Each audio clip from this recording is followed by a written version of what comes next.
Hello, this is Mr. Huff, and I want to talk a little bit about using the circular pattern tool. It is extremely picky about the order of which you do things.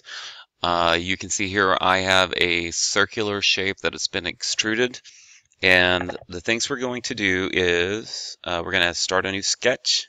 We are going to add a point. We'll dimension that point from the center. We will apply a circular pattern, choosing first the geometry, then the axis, then specify the number of points. We'll click Finish on that. Then we can add a hole and see that it will put the pattern all the way around. So this is what I just described.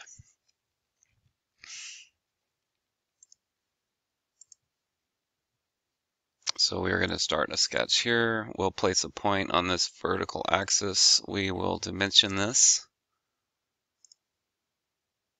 And in this case, I'm going to use 1.75 in my drawing.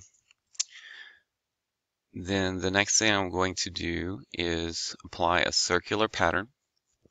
And notice it says 1, you select a geometry, 2, you select the axis. So we'll click on this. See how this is set right here. This little arrow box is, arrow button is highlighted. That means I'm going to choose my geometry, and then I'm going to choose axis and click the center, and you can see it puts some little crosshairs here.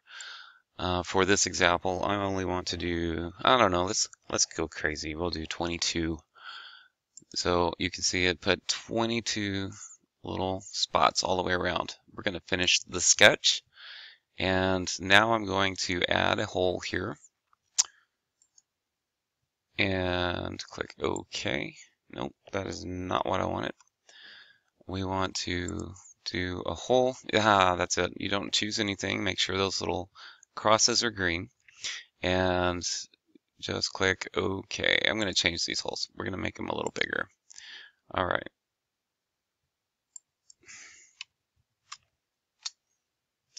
And you can see it went through and put lots and lots of holes. Okay. Okay, this is pretty much the same as before. I'm working on a sketch right now where I've got a point lined up from the center. I'm going to apply a circular pattern. First, I choose the geometry. That's the point I placed. And then I choose the axis, which is the center of my circle. And you can see it's going to put 6 little points here. And then I click OK.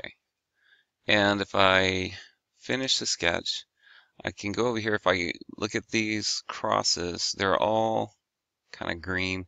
If I choose one and make it a hole, then apply that hole, you can see that I have a single hole, but if you expand the hole in the browser over here, that's not what I wanted. Use the little plus next to it. You can see that there's a sketch underneath it that shows the, let me select that. You can see the blue line here. We see we have a radial pattern identified, or circular pattern identified. The problem is, if I want to go in and add a hole on one of these other places, I can't really select it.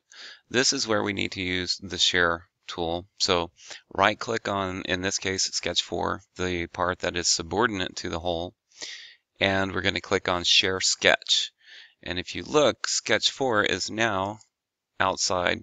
It occurs in 2 places. Now I can go in here and click on individual points around that and apply different holes there. So I'm going to do that. We're going to put a hole here, and I want to make it different. And then I want to click OK. And then I can point here, choose the hole tool again, and make it different. And then click OK. And then I can just continue around.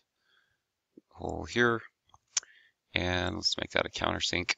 Okay, so what we did there is we set up the radial pattern, we applied a single hole, and then we shared the sketch, and then chose each individual point to make the hole. So that is how to use the radial pattern.